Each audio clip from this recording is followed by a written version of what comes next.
Now, I've been quoting from a business survey, and as you're going to gather by the end of my talk, I think it's time that we in dance wrote the definitive textbook on leadership, and we started to run a few of the training courses.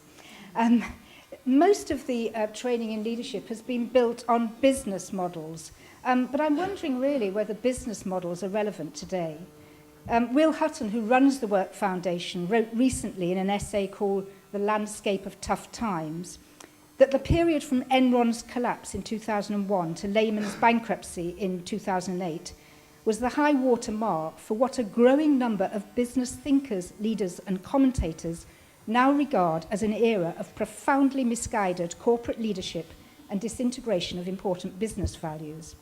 So Hutton argues that short-term profits rather than business goals became the main pursuit during the 1990s.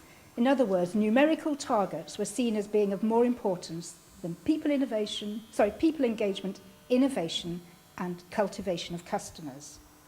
Well, these are the objectives that are the meat and drink of dance leaders: people, innovation, customer focus, all inform and are informed by our values. Being an arts leader is in many ways like running a business, but I think it's much more complex, much more challenging than running a conventional business in, say, manufacturing or retail. You don't just have to worry about the figure at the bottom right-hand side of the page. You have to be, a visionary. You have to be a good administrator. You have to be a financial juggler. You have to be able to manage people, motivate them. You have to be a social networker, an expert fundraiser. You have to be compassionate, but you have to be pragmatic. So I think, building on this, that the way in which leadership can be developed and the way in which dance can set an example is, of course, through us insisting that there's really top-rate training in management skills, the skills that we're going to need for the next 5 to 10 years and beyond.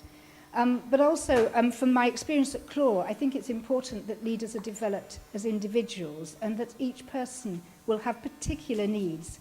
But think about the way in which people train in the studio. Think about how people learn from doing. Think about the role that coaching, role models, the national treasures of dance play in passing on their learning. And think also about how people learn from one another. So practical experience, learning on the job, mentoring, coaching, and peer learning, I think are all crucial to the development of strong leaders. So what we've modelled in the studio maybe could be transferred to the workplace. And I'm going to, just as I speed towards the end of my talk, I'm going to pause for a moment and quote from one of the CLAW fellows, not Kate this time, but Eddie Nixon.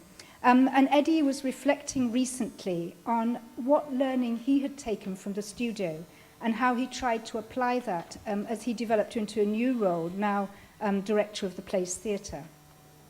When you're trying to learn a new bit of choreography, Eddie said, you can watch the video or watch other people for as long as you like, but you're never going to get it until you start moving yourself. I've learned that this applies to work outside the studio too. You just have to jump in and find out what you don't know. This is probably something obvious to many people, but for me, it's been a pleasant surprise. For all the training and support I received as I made my transition, the best learning has been from just taking a deep breath and diving into new things. I had become good at being a dancer. I needed to risk not being good at something for a bit so that I could grow a different future. So I think dance could set the path for a whole new strand, a whole new leadership curriculum, because many of the qualities that we look for in today's cultural leaders are integral to dance. Dance is the way it is made. Dancers are resilient, they're risk-taking, they're curious, they're focused, they're flexible, I mean, not just physically, they're problem solvers, they're intelligent, they have skills in teamwork and collaboration, all the things that book about the Royal Shakespeare Company talks about. One of the things I think that's happened is that other art forms have been used as models.